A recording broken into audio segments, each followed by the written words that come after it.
Hey guys, welcome to lesson 6-6 on scatter plots and line of best fit. Congratulations on making it to your final video lesson. You're almost done with everything this year. Congratulations. We just got this one more lesson to go through. Let's go ahead and jump right in.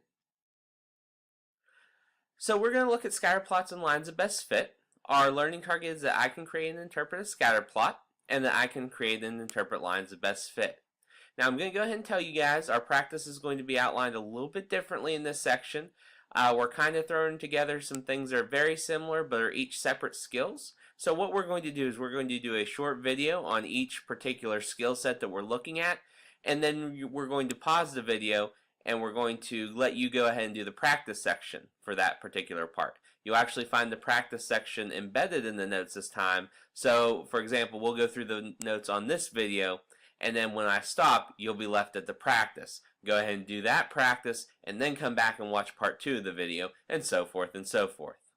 Alright, so let's go ahead and look at our first example.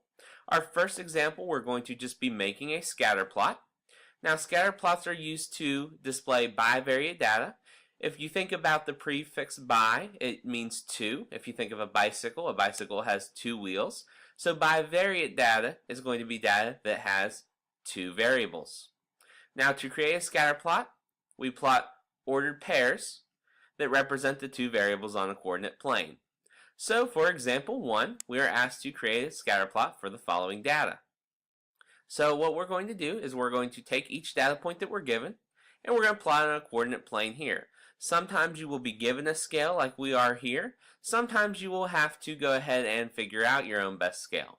So sometimes we might have the same set of data, but we might graph it 2 different ways depending on what the scale the person set. So you might have a couple along the way that are a little bit different from your neighbor. As long as you are scaling consistently, you should be alright. Now if I look at this one, on my x's we are jumping by 100s, and on my y's we are jumping by 50. And just a reminder, this is our x-axis, this is our y-axis, and we have this table here of xy values. So our first ordered pair is 100, 100. So I'm going to go to where x is 100, I'm going to go to where y is 100, and I'm going to put a little dot. I'm going to do that for each data set. I'm going to go to 300 and go to 100 and put a dot. I'm going to go 300 and 200 and put a dot. I'm going to go 500 to 300. I'm going to put a little dot there. I'm going to go from 600 to 300. I'm going to put a dot there. And my last one is 900, which is all the way over here, to 400, all the way up here.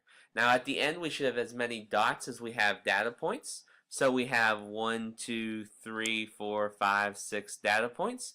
And we have 1, 2, 3, 4, 5, 6 data points on our scatter plot. So what a scatter plot does is it helps us to identify trends in the data. We can see what direction our data might be headed. We can see if there's any patterns that we might be able to use to predict future things.